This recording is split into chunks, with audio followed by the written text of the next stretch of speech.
예레미야 11장입니다. 여호와께로부터 예레미야에게 임하였습니다. 가라사대 너희는 이 언약의 말을 듣고 유다인과 예루살렘 거민에게 보아라. 그들에게 이르기를 이스라엘의 하나님 여호와께서 이같이 말씀하시되 이 언약의 말을 쫓지 않는 자는 저주를 받을 것이며 이 언약은 내가 너희 열조를 쇠풀무 애굽 땅에서 이끌어내던 날에 그들에게 명한 것이라. 곧 내가 이르기를 너희는 나의 목소리를 청종하고 나의 모든 명령을 쫓아 행하라. 그리하면 너희는 내 백성이 되겠고 난 너희 하나님이 되리라. 내가 또 너희 열조에게 한 명서 곧 그들에게 젖과 꿀이 흐르는 땅을 주리라. 한 언약을 이루리라 한 것인데 오늘날이 그것을 증거하느니라. 가라 하시기로 내가 대답하여 가로되 아멘 여호와여 하였더라. 여기까지만 읽겠습니다. 오늘 말씀은 이제 이스라엘의 죄악과 그 여호와의 징벌에 대한 제목으로 두 번째 말씀인데 내용은 11장부터 17장까지인데 다 읽을 수 없으니까 11장 처음만 읽었습니다. 지난번에 말씀드릴 때 이스라엘 백성들이 범한 죄가 첫째는 외식적인 경배였다고 했습니다. 외식적인 경배는 결국 헛된 예를 가져오게 되고 그것이 우상숭배라는 그런 결과를 가져오겠죠. 오늘 거기 연결해서 두 번째가 언약을 깨뜨렸다 하는 것입니다. 외식적인 경배와 언약을 깨뜨린 것, 이 두 가지 죄인데 언약을 깨뜨렸다는 말은 이스라엘과 세우신 이 언약을 깨뜨렸다는 것입니다. 이 언약은 시내산에서 이스라엘 백성과 세우신 그런 언약인데 애굽에서 나와가지고 시내산에 이르러서 백성들과 함께 언약을 세웠습니다. 이 언약은 언제든지 쌍무적인 관계를 갖고 있습니다. 아무리 언약을 했다 하더라도 한쪽에서 만약 이행하지 않으면 그 언약이 실행될 수 없는 것이죠. 쌍무적인 것입니다.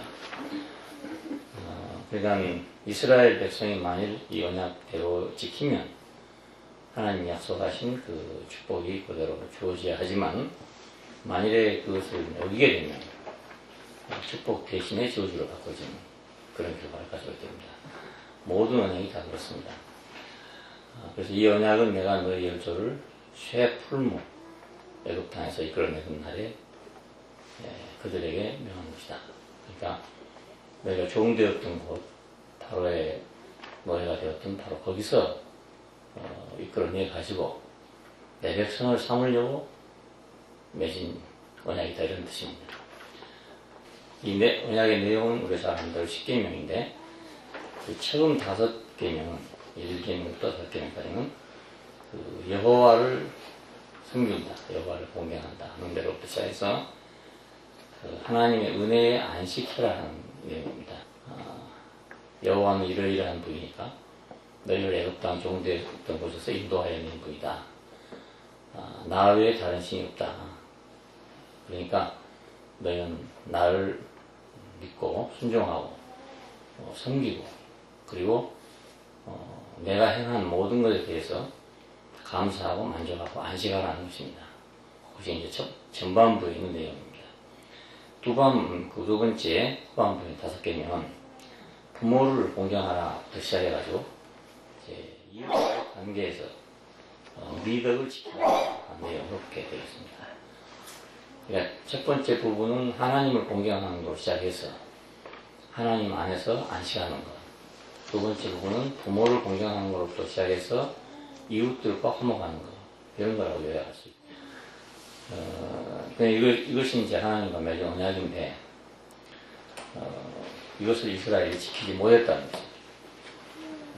우리 얼른 생각하면 이걸 지키지 못할 이유가 별로 없어요. 못할 일이 사실 없다고 여기까지 개념을 볼 때. 그런데 왜 못 지켰다는가?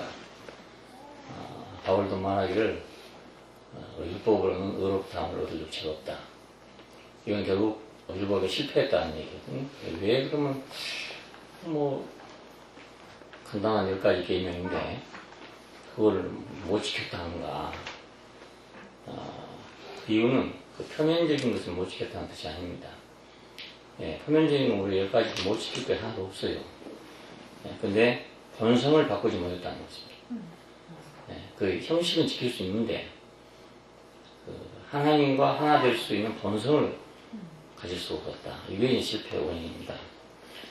그래서 이제 13장 23절에 보면 표범이 그 반점을 변할 수 없는 것 같이 이런 말이 나와요. 구스인이 그 피부색을 변할 수 없는 것 같이 표범이 그 반점을 변할 수 없는 것 같이. 그래서 본성을 못 바꾼다 이겁니다. 그래서 율법이 아무리 좋은 율법이 주어졌지만 그 표면적으로만 실천하지 이면적으로 하나님이 원하는 그런 본성이 안 갖춰지니까 그래서 결국 실패했다는 뜻입니다. 그리고 마음이 거짓되고 심히 부패했다. 17장 9절에 보면 그렇게 말씀했어요. 만물보다 거짓되고 심히 부패한 것은 사람의 마음이다. 이 마음은 혼입니다. 결국. 그러니까 하나님이 우리를 만드실 때 혼으로 만들어놨는데 그것이 이제 오염된 거죠. 선악과를 먹고 오염됐으니까. 사람은 모르지만 하나님은 다 아신다. 다음 구절을 보면 그럽니다. 만물보다 거짓된 거고 심히 부패한 것은 사람의 마음인데 사람들은 모르겠지만 나 여호와는 사람을 다 아신다. 이렇게 되어 있어요. 그러니까 본성을 바꾸지 못하고 그 혼이 이미 오염돼서 아무리 계명을 지켜도 그 속은 그대로 있다 이건데 겉만 그런 거지. 속은 그대로 있는 거. 이것을 바울이 왜 지적했던 하면 그리스도만이 그 우리의 의가 되신다. 그걸 말하기 위해서 그 지적을 했어요. 우리가 아무리 갈고 닦는다 해도 우리는 본성을 바꿀 수 없는 존재들이다. 그러니까 그리스도만이 우리의 의가 되지 우리가 우리의 의를 내세울 것이 없다 이 말입니다. 그리스도만이 의가 된다. 우리의 의가 된다. 그래서 이사야 에레미야에서는 이제 다윗의 의로운 가지를 일으킨다 그런 말씀을 했어요. 때가 이르리니 내가 다윗에게 한 의로운 가지를 일으킬 것이다. 그 이름은 여호와 우리의 의라고 일컬음받을 것이다. 그럽니다. 이것은 이제 한 가지를 일으켰다 말을 예수 그리스도를 그렇게 말하는 것인데 다윗에서 한 가지가 나올 건데 그 가지가 바로 하나님의 만족이 되는 의가 될 것이다. 하나님 그를 보아야 들어서 너는 내 사랑하는 아들이고 내 기뻐하는 자는 것이다. 하나님이 요구하는 의에 대해서 만족을 줄 수 있는 인간이 될 것이다. 이런 뜻이에요. 그래서 우리는 이제 이걸 통해서 우리가 무엇을 행함으로써 우리가 의롭게 될 수 있는 것이 아니고 우리는 우리의 의가 되는 그리스도를 우리가 믿고 받아들이고 바라보고 그래야 한다는 뜻입니다. 내가 내 행위를 아무리 고쳐봤자 내 본성이 안 바꿔집니다. 그러니까 외식이 되고 마는 거죠. 본성이 안 바꿔지니까. 그리고 우리가 성경을 읽으면 예수님께서 그 유대인들을 보고서 그 외식하는 자들이라고 이제 신랄하게 꾸짖고 있는데 우리 어렸을 때 생각할 때는 그랬어요. 유대인들은 정말 형편없는 사람들이구나.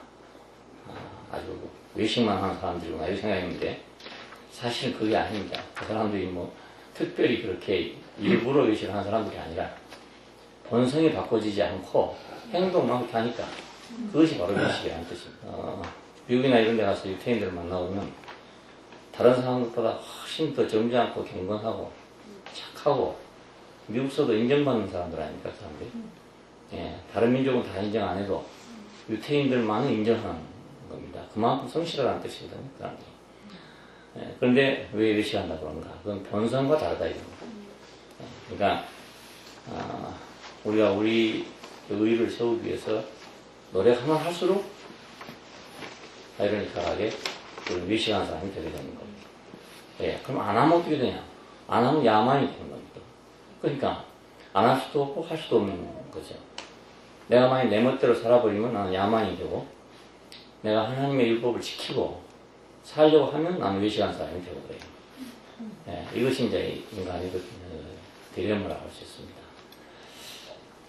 그래서 이제 하나님의 그 대책은 뭔가 그러면 어떻게 할 것인가?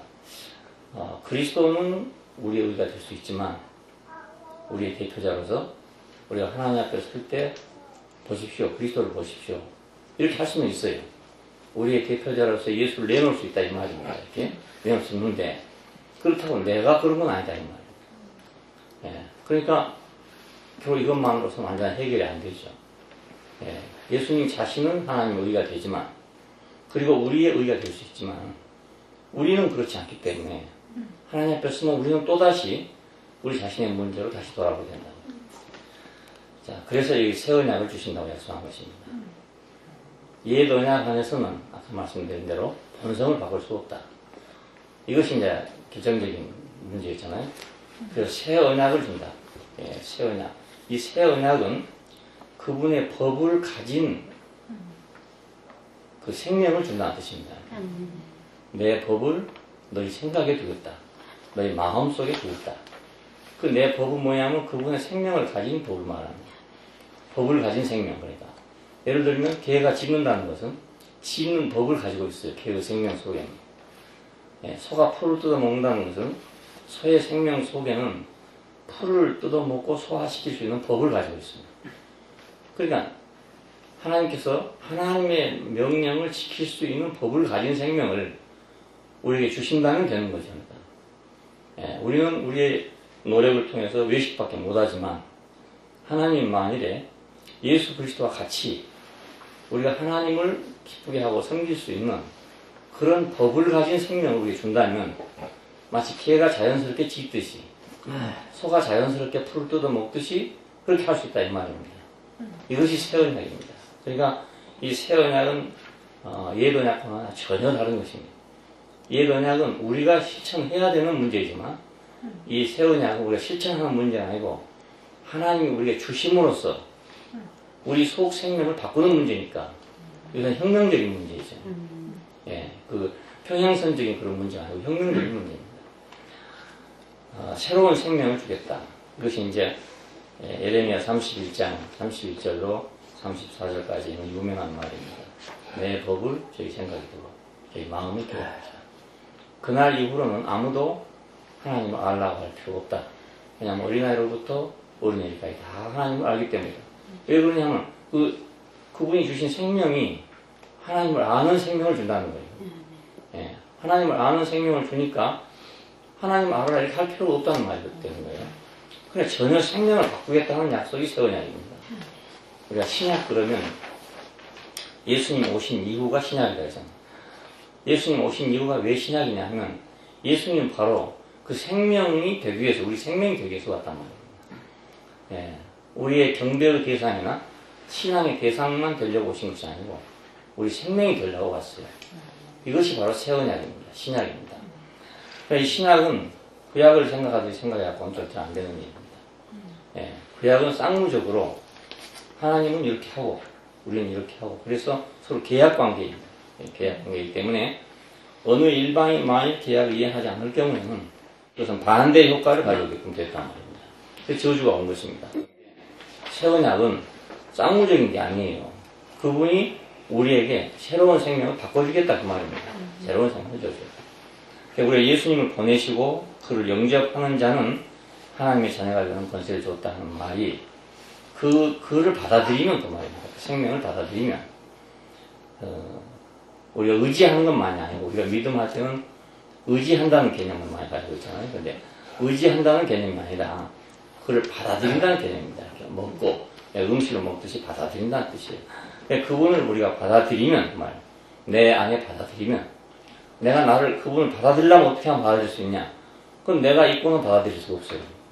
예, 내 위에다가 그분을 겹쳐놓을 수는 없단 말입니다. 그러니까 나는 죽고 그리스도만 이런 필연적인 방식이 성립되는 겁니다. 나는 죽고 그리스도만 그분을 받아들여야 하기 때문에 내가 단지 의지한다면 나는 그대로 있어도 돼요.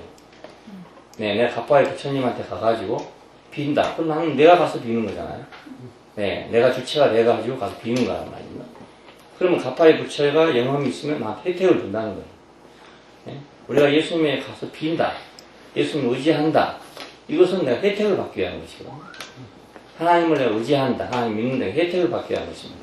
그런데 새 언약은, 옛 언약은 그런 거지만 새 언약은 그게 아니란 말이야. 새 언약은 그분을 내가 영접하는 거니까, 받아들이는 거니까. 영접하려면 내가 있고는 영접할 수가 없어요. 주인이 둘일 수는 없잖아요. 네, 나라에도 주인이 둘일 수 없고, 내 자신에게도 주인이 둘일 수 없기 때문에 하나는 없고 하나만 있어야 주인이 된단 말이에요. 그래서 이것은 받아들이는 문제니까 먹는 문제라고 이렇게 말해요. 예, 너희가 나를 먹으면 영생하리라.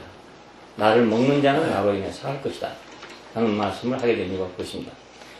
요한복음을 읽으면 처음에는 나를 믿는 자는 믿는 자가 나오다가 후반에 가면 내 살을 먹고 내 피를 마시지 않으면 너희 속에 생명이 없고 이렇게 나옵니다. 예, 내 살을 먹고 내 피를 마시면 너희 속에 생명이 있고 내 살을 먹고 내 피를 마시지 않으면 너희 속에 생명이 없고 그렇게 말해요. 믿는다는 말로 부족하기 때문에 하는 말입니다. 믿는다는 말을 의지한다는 개념이 나오기 때문에 의지하는 개념은 구약적 개념입니다. 구약에서는 우리가 여호와를 의지했죠. 의지했으니까 광야를 지나가는 동안에 만나와 메추라기도 얻어먹고 생수도 얻어먹고 적군과 싸워 이기기도 하고 이런 많은 사건들이 발생했어요. 이 많은 사건들은 전부 그분이 주신 혜택입니다. 예. 근데 아무리 이런 혜택을 줬어도 결국은 표범이 반정을 바꿀 수 없는 것처럼 구스인이 피부색을 바꿀 수 없는 것처럼 본성이 안 바꿔진다 이겁니다. 예. 그러니까 하나님의 영원한 목적을 이루기 위해서는 본성을 바꾸도록 생명을 줘야 된다 그렇습니다. 이것이 바로 새 언약입니다. 그러니까 이스라엘 사람들이 언약을 깨뜨렸다는 것이 우리가 이스라엘을 잘못해서 깨뜨렸다 이렇게만 생각하지 않아요. 예, 잘해도 깨뜨려집니다. 잘해도 이건 이룰 수가 없는 그런 문제입니다. 그래서 바울은 그렇게 해서 그랬어요. 그러면 율법이 나쁜 거냐? 그럼 하나님 뭐하러 율법을 줬느냐? 못 지킬 율법을 왜 줬느냐? 이런 의문이 생기잖아요. 그래서 바울은 그에 대해서 해석을 하기를 하나님 못 지킬 줄 알지만 사람들이 자고하기 때문에 자기가 그걸 할 수 있다고 생각하기 때문에 할 수 없다는 것을 알게 하게 해줬다는 거예요. 네, 할 수 없다는 것을 깨닫게 하려고. 죄가 있다는 것을 율법으로 쓰면 모른다는 거예요. 네, 우리가 난폭한 운전을 하는 사람이 있으면 이제 법이 있기 때문에 그 사람 난폭하다고. 네, 법이 없으면 난폭하다 할 수가 없어요. 네, 신호를 무시하는 사람은 신호 때문에 무시하는 거지. 신호가 없다고 무시한다는 말 자체가 없어요.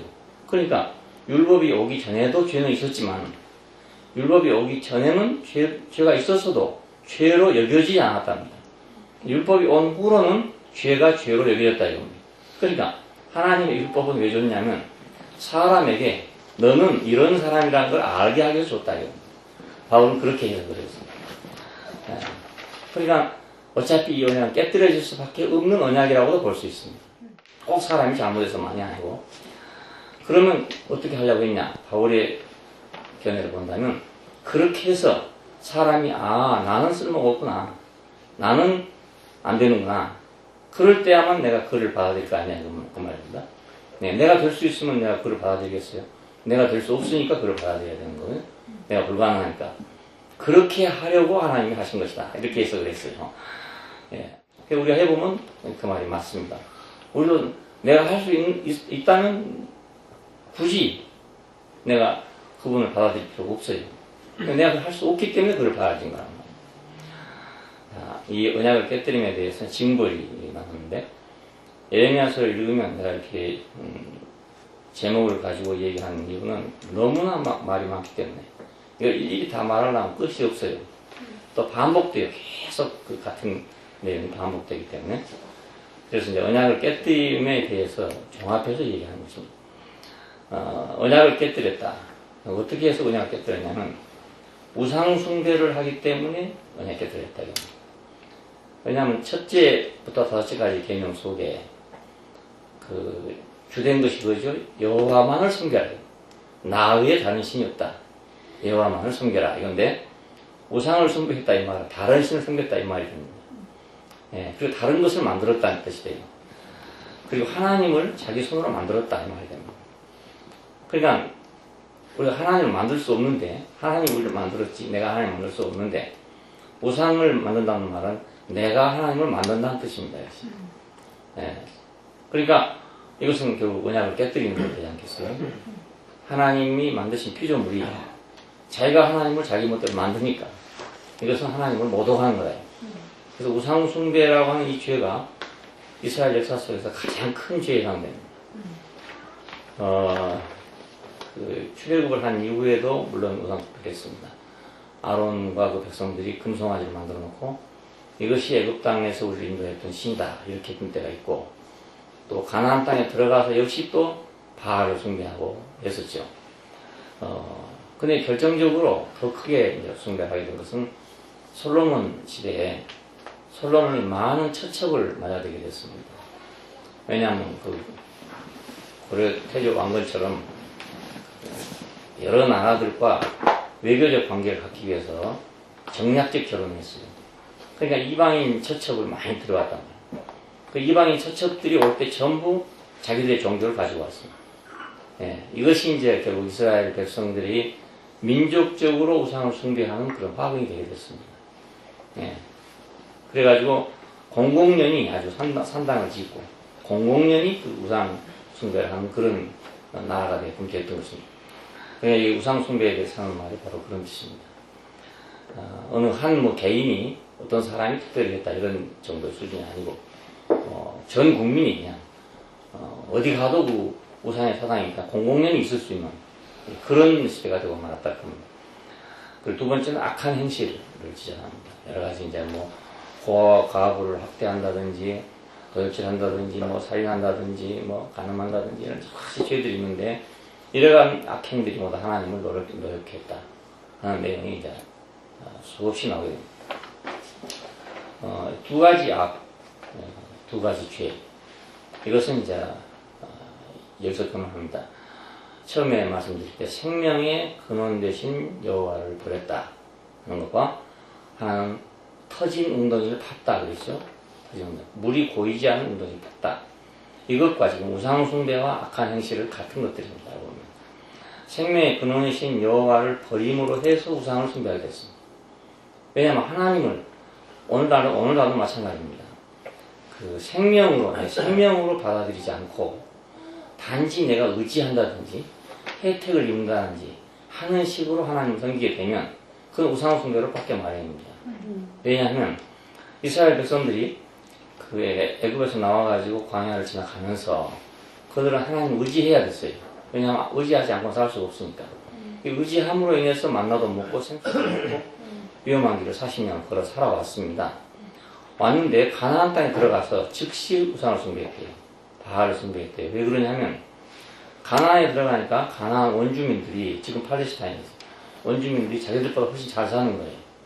왜냐하면 자기들은 이제 양을 치는 유목민들이고 팔레스타인 원주민들은 농경민들입니다. 그러니까 고대 사회에서 유목민은 가난하고 또 생활이 안정되지 않습니다. 언제 어찌 될지는 모르니까. 근데 농경민들은 안정되어 있어요. 그러니까 문화가 더 발전되어 있고 있죠. 가나안 문화가 훨씬 앞서 있는 문화였습니다.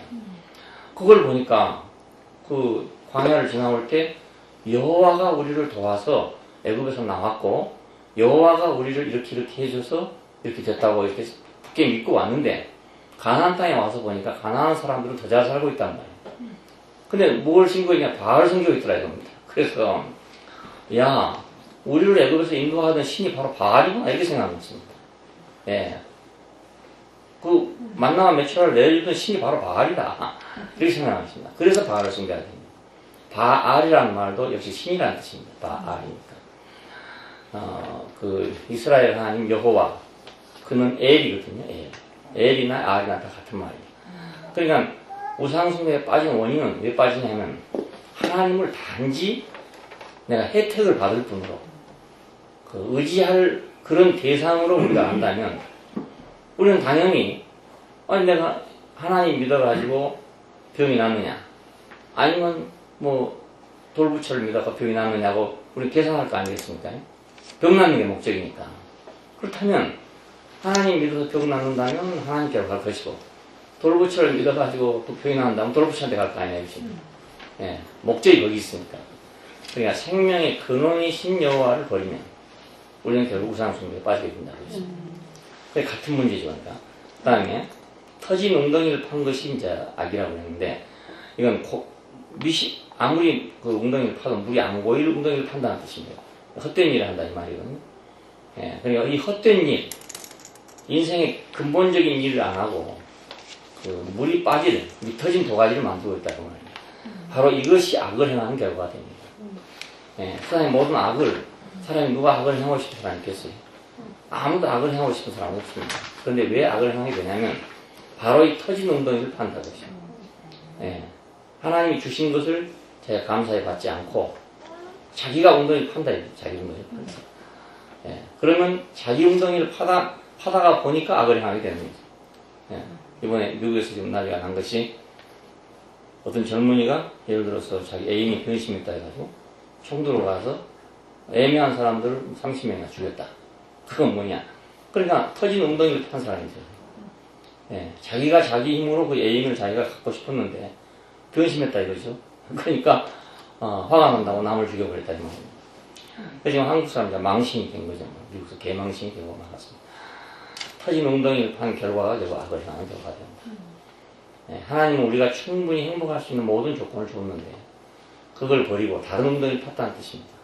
예, 지금 우리나라에도 심각한 것이 뭐냐면 원천을 한다 해가지고 지금 사방에 근육을 뚫어놨습니다. 깊이 뚫으면 다 원천이 나온답니다.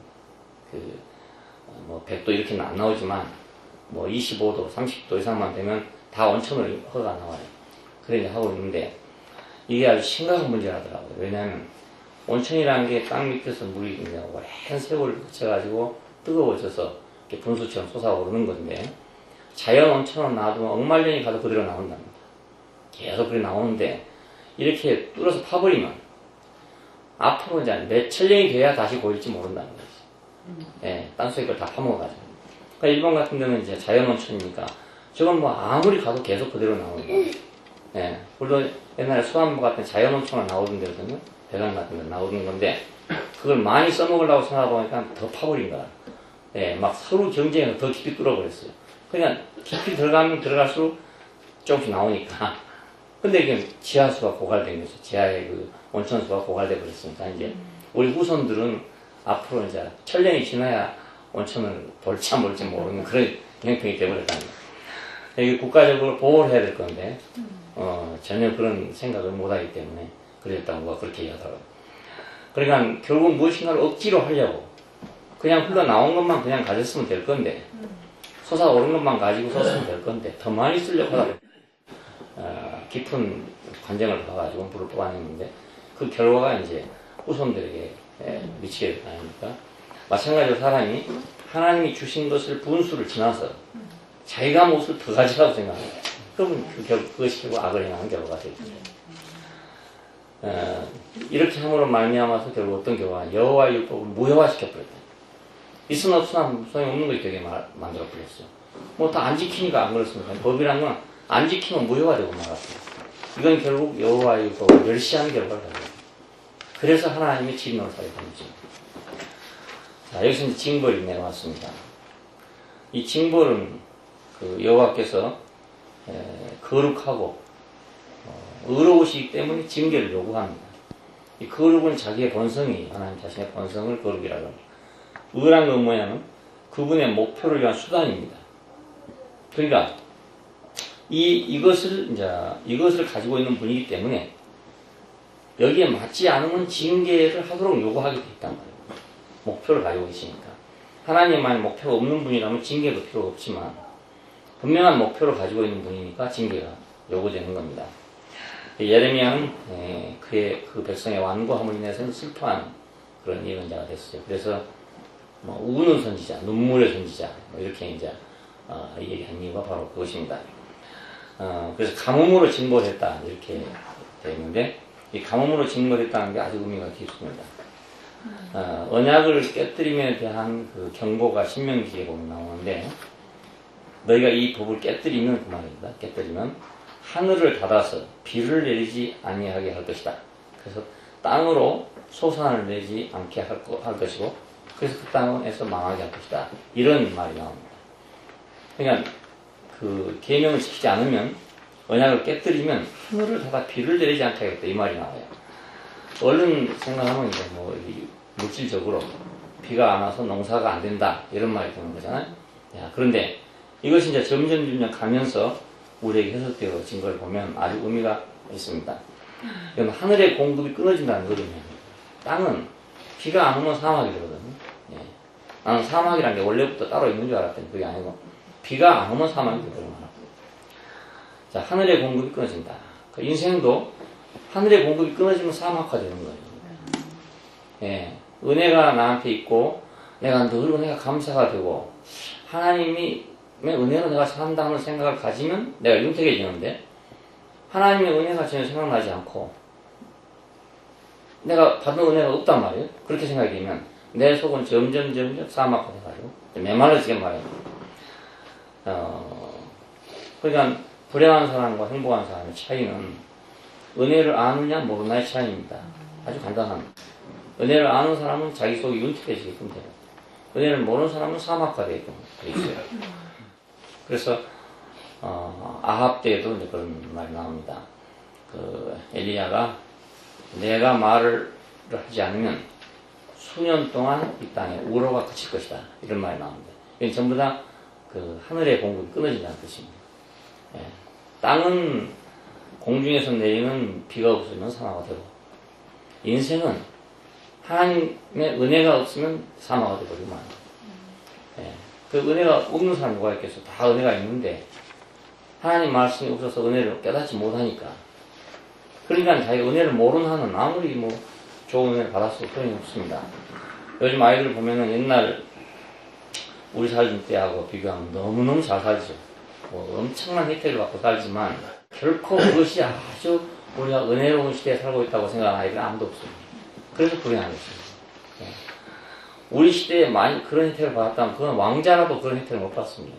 요즘 아이들이 살고 있는 것은 세종대왕 아들도 그렇게 못 살았어요. 그렇지만 지금 아이들은 전혀 그런 생각이 없습니다.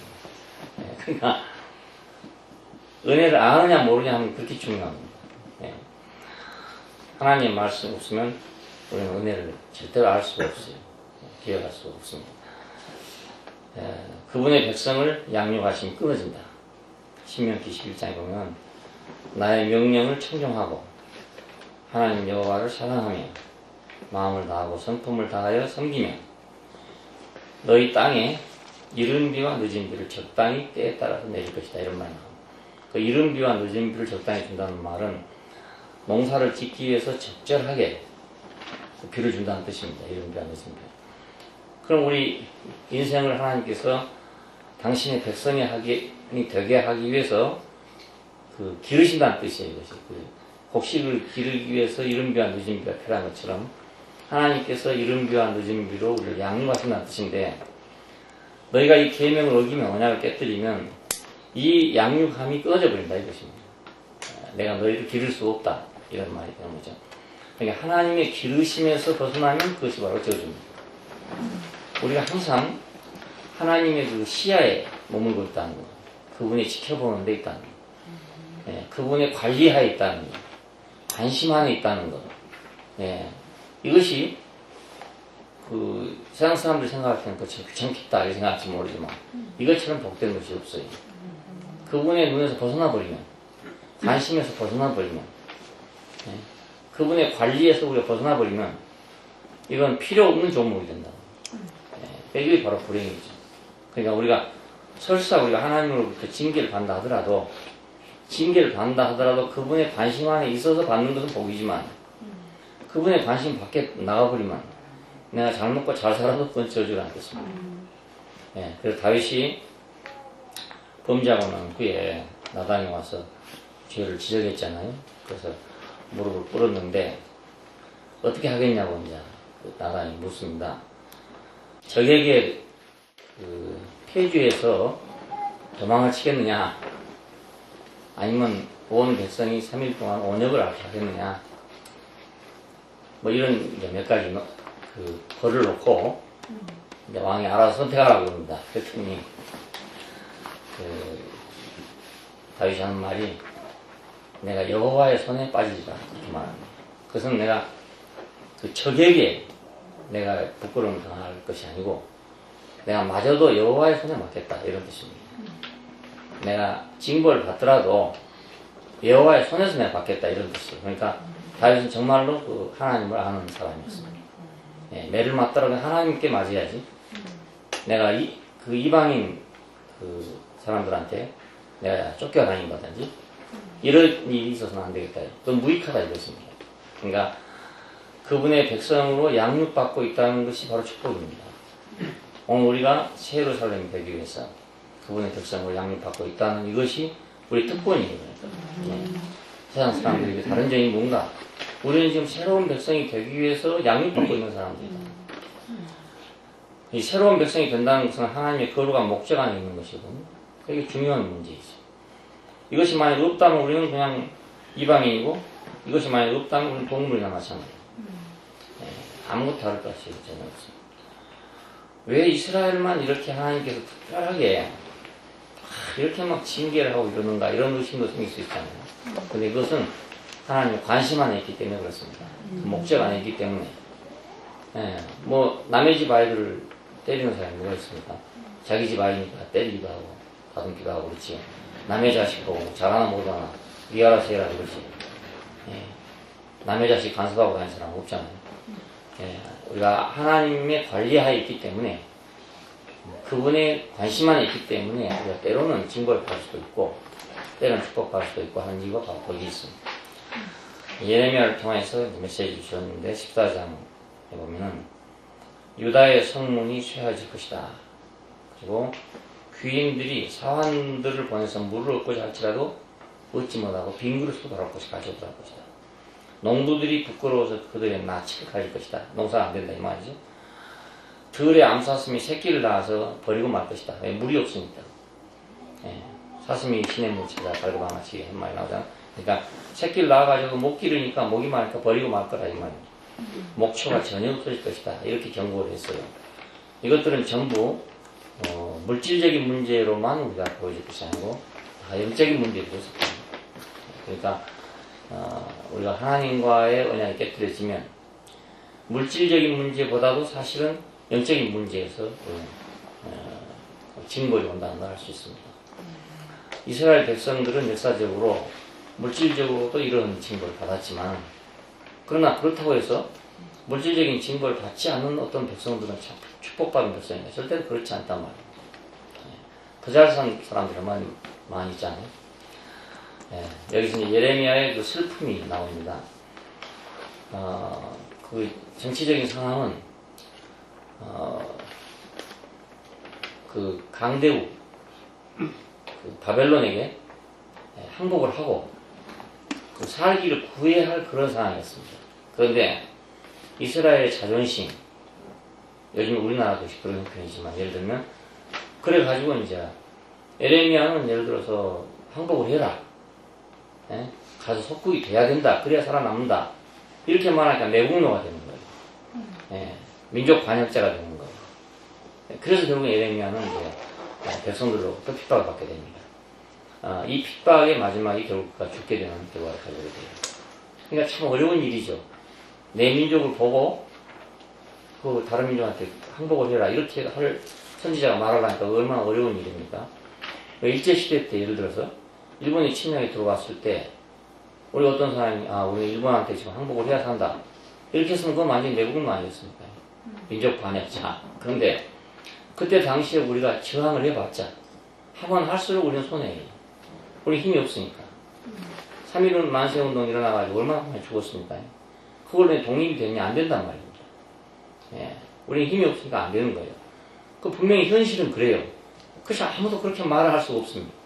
우리가 오히려 그들에게 화친을 청해가지고 살아남아야 된다. 살아남아서 다음을 기약해야 된다. 이렇게 말하려면 그건 너무너무 어려운 말이에요. 죽더라도 다 싸우자. 이렇게 하기는 쉽지만 안 그렇겠어요?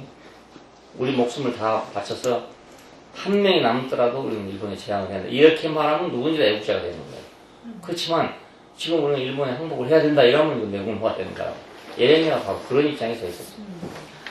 예, 그러니까 예레미야가 슬플 수밖에 없다 그 말이에요. 많이 눈에는 보이고, 예? 그 저항하면 완전 멸망될 것이 뻔하단 말이에요. 옛날 고대 사회에서는 강대국한테 저항을 하면 아주 잔인하게 없애버려요. 그 민족을. 그러니까 완전히 흩어져버려요. 이스라엘 10지파가, 북왕조 10지파가 완전하게 없어졌어요. 어디로 간지 지금 종적을 찾을 수 없다는 거예요. 다 죽었는지, 어디로 흩어졌는지, 다른 이민족하고 섞여버렸는지 찾을 길이 없다, 10지파가. 그건 아수르한테 망해서 그렇습니다. 근데 남왕조 유다는 바벨론한테 망했습니다. 그래서 포로로 잡혀갔다가 다시 돌아오는 그런 결과를 가지게 됐어요. 그래서 지금 이스라엘이라는 것은 유다를, 남왕조를 얘기합니다. 북왕 10지파 어디로 가고 없어졌어요. 이때 이제 예레미야의 슬픔이 생겼으니까 이 슬픔에 대해서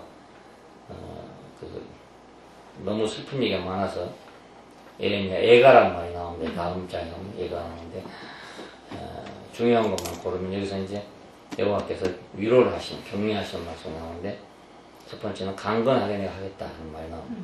15장 이하에 보면 예레미야가 모든 사람들에게 저주를 받고 있다 하는 말을 합니다. 나의 모친이 나를 온 세계의 다툼과 침을 당할 자로 낳으셨도다 이렇게 말합니다. 그러니까 온 백성이 다 지금 자기하고 다툰다 이겁니다. 그리고 온 백성이 다 지금 자기를 친다 이겁니다. 그럴 사람으로 내 어머니가 나를 낳았다 이겁니다. 그러니까 나는 아주 그를 팔자를 타고났다 이런 뜻이죠.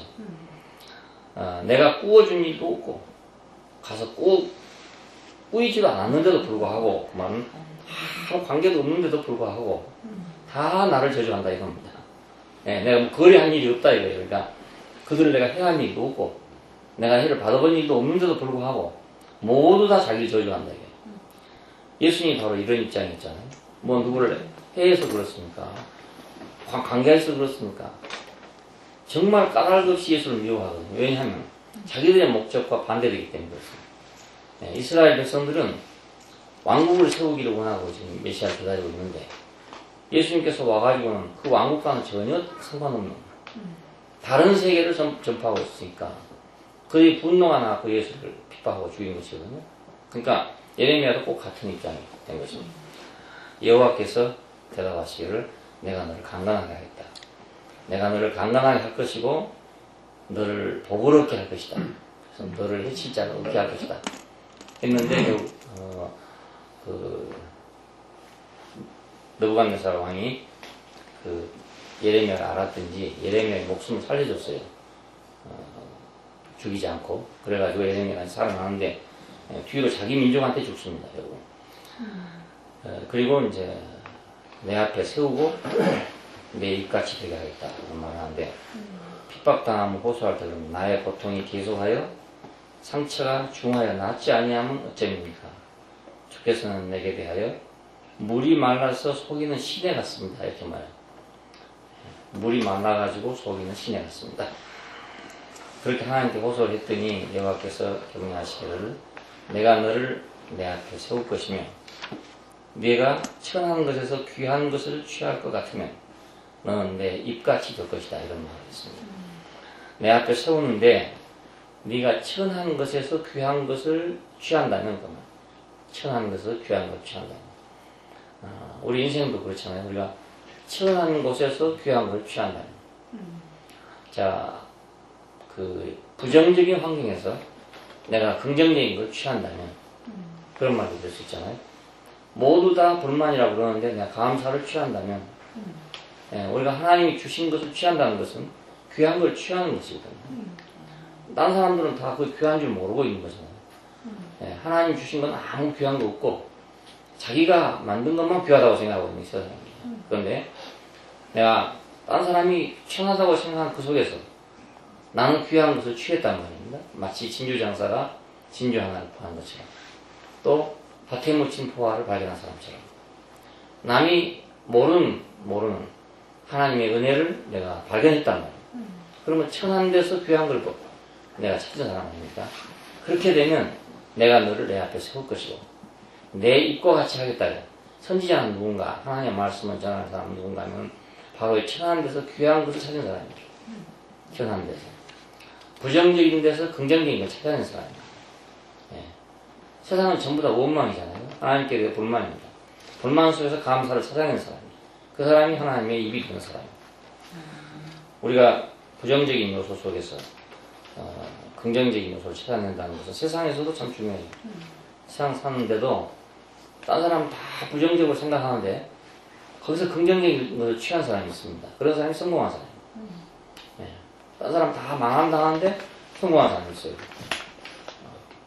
딴 사람 다 응한다는데 망한 사람이 있습니다. 그러니까 주식한데 보니까 주식 계속 올라가면 저럴 때 하면 돈 벌겠다 싶잖아요. 우리가 생각할 때 주가가 잠깐 올라가니까. 근데 그 주식 하나 망한 사람 보니까 주식 내려갈 때 망했다는 말이 아니고 주식 계속 올라가는데 자기는 망하는 거예요. 그러니까 참 이상한 거예요. 왜 망했냐 내가 물었어요. 계속 올라가는데 왜 망했냐. 계속 올라가도 망한 사람 망합니다. 그러니까 올라갔다 내려갔다 늘 하는데 꼭 안 될 때만 판답니다. 그게 안 될 사람은 팔고 될 때는 그래가지고 꼭 그 뭐 사이를 빠져나가듯이 안 될 것만 찾아다닌대 이렇게. 네. 그러니 우리가 이치로 생각하면 뭐 올라갈 때는 다 사면 다 돈 벌 거 아닌가 그런지 그렇게 안 됩니다. 그러니까 우리가 무엇을 취할 수 있느냐 하는 게 제일 중요한 문제입니다. 내 인생에서 무엇을 취해가느냐. 이 세상에서도 이거 아주 귀중한 그런 문제죠. 성공한 사람은 다 그렇습니다. 성공한 사람은 반드시 긍정적인 것을 찾아낼 수 있는 사람, 그 사람이 성공합니다. 부정적인 것만 찾아내는 사람은 절대로 성공할 수 없어요. 어느 환경에서도 그렇습니다. 하나님의 말씀도 마찬가지인데 하나님의 말씀은 감춰져 있는 것이고 세상 사람들이 귀하게 여기는 것이 아닙니다. 이것이 알고 있는. 네. 그러니까 세상 사람들이 귀하다면 다 가져가지고 자기들이 눈에 귀하게 생각되면 다 안 가져가겠어요. 아담의 눈에 만일에 생명나무가 귀중하다고 생각했으면 왜 선악과를 먹었겠어요?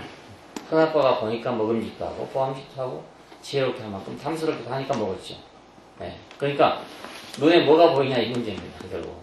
그러니까 하나님의 사람은 뭔가 천한 데서 귀한 것을 취한 사람. 네. 그럼 내 입과 같이 할 것이다. 유다의 죄는 어떤 정도냐면 여기서 아주 시적인 표현을 했어요. 금강석 축으로 마음판에 새겨짐 같다 이랬습니다.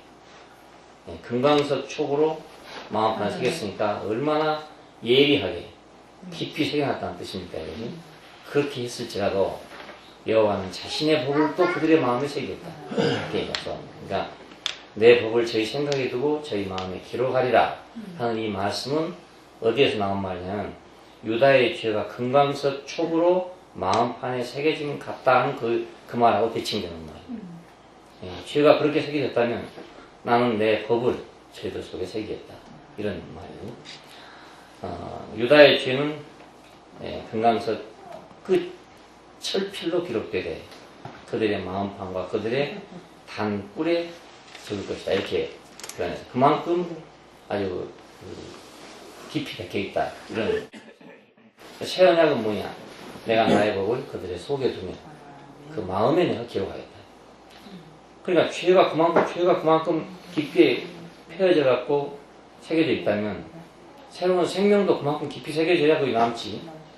새로운 생명은 그렇게 안 되면 남아지겠어요? 안 되지 않겠어요? 그러니까 죄가 깊었는데 은혜도 역시 깊어졌다. 이런 결과가 나옵니다. 네, 바울이 그래서 고린도서에서 죄 많은 곳에 은혜가 넘쳤나니라는 이런 역설적인 얘기를 했어요. 네, 그렇다고 죄를 더 많이 지면 그러면 은혜가 넘치느냐? 그게 아니라 그 말입니다. 죄가 넘쳤는 것만큼 하나님 은혜도 더 넘쳤다 이런 뜻이죠. 네, 병이 중해진 것만큼 약도 더 중한 여기서 들어갔다. 그러니까 아마 감기 정도밖에 병이 없으면 아마 의사들의 수준이 아주 낮아질 거예요. 뭐 별로 공부 안 해도 되니까. 그런데 병이 어려운 병이 많으니까 의사들의 수준이 높아지는 거예요. 마찬가지로 우리 하나님의 어떠함이 어떻게 드러났냐 하면 이스라엘의 죄악이 심했기 때문에 이렇게 드러났어요. 반대로 말하면. 그러니까 참 이상한 일이라고 할 수 있죠. 결코 그는 자기 백성을 버리지 않는다. 어떻게든 이 사람을 살려야 하기 때문에 온갖 의술이 발전한 것처럼 어떻게 하든지 자기 백성을 만들어야 하기 때문에 하나님의 방법도 온갖 방법이 다 동원됐습니다. 그 마지막 방법이 예수 그리스도 우리에게 주신 방법입니다. 그러니까 이것도 거절하면 그건 이제 멸망이다 이런 뜻이에요. 이것까지도 거절하면 이제 멸망이다 이런 뜻입니다. 마지막으로 여호와의 안식일을 지키라고 했습니다. 17장에 보면은 안식일에 짐을 가지고 예루살렘 문으로 들어오지 말며 안식일에 너희 집에서 짐을 내지 말며 아무 일든지 하지 말아라 이런 말이 나옵니다. 왜 갑자기 이런 말이 나오는가 하면 안식일을 지킨다는 문제는 하나님이 우리 인생에 베풀어 주신 창조하신 모든 일에 대해서 내가 감사한다는 뜻입니다. 더 이상 내가 할 일이 없다. 하나님이 해주신 일에 대해서 내가 더 이상 손볼 일이 없다는 거거든요. 근데 사람은 그렇게 생각이 안 되고 하나님이 뭔가 좀 부족하겠다고 생각하기 때문에 자꾸 하나님 하신 일에다가 자기 일을 더하는 것입니다. 이것이 안식일을 범하는 일이에요. 그러니까 그 안식일을 지키라고 하는 말을 왜 거기다 하냐. 여기 갑자기 그 말을 왜 하냐. 그것은 안식일을 지키는 것은 하나님이 행하신 모든 일에 대해서 만족합니다. 더 이상 내가 할 일이 없습니다. 유명한 작가가 그림을 그려놨는데 어떤 사람이 와서 여기다 점 하나 더 찍으면 좋을 건데 하고 찍어보면 베린다고. 완전히 베리는 거예요. 그러니까 하나님은 완전하게 행하지 않았어요. 사람을 지으실 때 완전하게 지어놨습니다. 보시기에 심이 좋았더라. 그러면 보시기에 심이 좋았더라고 지어진 사람에게는 하나님 모든 것을 다 그렇게 갖춰놨단 말입니다. 근데 사람이 뭔가 부족하다고 느꼈어요. 그래서 선악과를 먹은 것입니다. 뭔가 부족하다고 느꼈어요. 그러니까 안식이라는 그 계명은 굉장히 중요한 계명인데 10가지 계명 중에 안식이라는 계명처럼 신비한 계명이 없어요. 그날에 일하지 말으라는 계명입니다. 쉽게 말하면 아무 일도 하지 말으라는 계명인데 거기 붙어있는 그 벌칙이 제일 무서운 벌칙이 붙어있습니다. 안식일에 일하는 자는 반드시 죽일지니라. 그러니까 뭐 여호와의 이름을 망령 때 일컬었다는 것도 아니고 뭐 이웃을 살인했다는 것도 아닙니다. 단지 일하지 말아라 하는 이 계명을 어기면 반드시 죽일지니라고 되어 있어요. 왜 그런가 하면 안식일은 내 안식일이 아니고 여호와의 안식일입니다. 그분의 안식일이에요. 그분이 모든 것을 이루시고 만족하셔서 안식한 날인데 그분의 안식을 깨버린다 그 뜻입니다. 내가 그분의 일에 만족하지 않으면 그분의 역사에 만족하지 않으면 나는 그분의 안식을 건드린다 이 말입니다. 그래서 반드시 죽임을 당할 것이다. 우리가 율법 안에서는 처죽임을 당하지만 오늘 우리 현실 안에서 보면 불행은 뭔가는 하나님이 내게 주신 분복에 대해서 분깃에 대해서 인생에 대해서 내가 만족하지 않는 것이 불행이잖아요. 결국 감사하면 불행할 아무것도 없죠. 근데 우리가 어떤 환경 속에 살다 보면 감사할 일만 있는 게 아니고 감사 안 할 일도 많이 있단 말입니다. 그러니까 우리가 하나님의 영원한 목적 안에 있는 인생을 모르면 아무리 감사하고 싶어도 어떤 환경 가운데 오게 되면 감사가 없어지게 마련이에요. 극단적인 환경에 오게 되면 원망을 하게 마련이에요.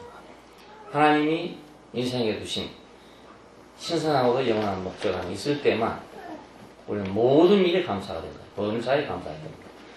안식일을 지키는 문제는 아주 중요한 문제에 속합니다. 이건 은혜의 축복이고 은혜의 복음이 그렇습니다. 안식일만 잘 지키면 이건 만사가 다 해결됩니다. 하나님이 내 인생에게 베푸신, 내 인생을 주신, 전체적으로 주신 여기에 대해서 감사하면 모든 건 다 해결됩니다. 그래서 10계명 가운데 가장 중요한 계명. 이 계명을 지키기 위해서 그들 목숨을 버리고 지켰거든요. 그 뜻도 모르고 그러니까 그 뜻을 모르면서도 이걸 지키려고 다른 계명들은요 내가 뭐 여호와를 공경하느냐 하는 속으로 하는 거니까 모르지 않아요. 그런데 이 안식일을 지키면 겉으로 붉어져 나온 겁니다. 그래서 이방인들이 점령에 들어오면 이스라엘 백성들에게 안식일을 지키느냐 안 지키느냐에 따라서 자기의 신을 섬기느냐 안 섬기느냐를 시험하는 거예요. 그러니까 이건 들통이 나버리고 만단 말이에요. 그럼에도 불구하고 그들은 그걸 지켜왔었어요. 그게 너무나 무섭게 되어 있기 때문에 안식일이 아니라 반드시 죽일지라고 되어 있기 때문에. 근데 예수님에게 와서 이 안식일을 해석해 보니까 그것은 내 아버지께서 일하시니 나도 일한다. 그 아버지 하신 일에 대해서 내가 만족한 것. 이게 바로 안식을 지키는 일입니다. 네, 기도하시죠. 감사하신 아버지 하나님, 우리가 비록 당신의 법을 행할 수 없고 따를 수 없는 그런 존재라더라도 당신이 우리를 더 깊이 아시기 때문에 결국 죄가 많을지라도 죄를 덮을 수 있는 은혜를 주신 것처럼 우리에게 영원한 생명을 약속하시고 그리스도 예수를 우리에게 주셔서 새 생명으로 우리 속에 있게 하신 것을 감사합니다. 죄가 철판에 새겨졌다면 당신의 법은 우리 마음에 새겨지고 신비에 새겨지고 속에 새겨지고 육신에 새겨져서 하나님과 우리가 하나로 당신의 우리가 표현으로 당신의 대표자로 당신의 아들로 우리가 살 수 있도록 우리를 허락해 주시고 또 우리에게 이런 길을 예비하시고 작정해 놓으셔서 우리가 이 길을 밟아가도록 축복하여 주시는 애를 감사합니다. 이스라엘을 본으로 해서 당신이 그들을 징계하시고 축복하셨는데 이것이 오늘 우리에게 길이 되고 거울이 되기를 원하고 이걸 통해서 우리는 더 온전한 길을 갈 수 있게 되기를 원합니다. 주 예수님 이름으로 기도합니다. 아멘.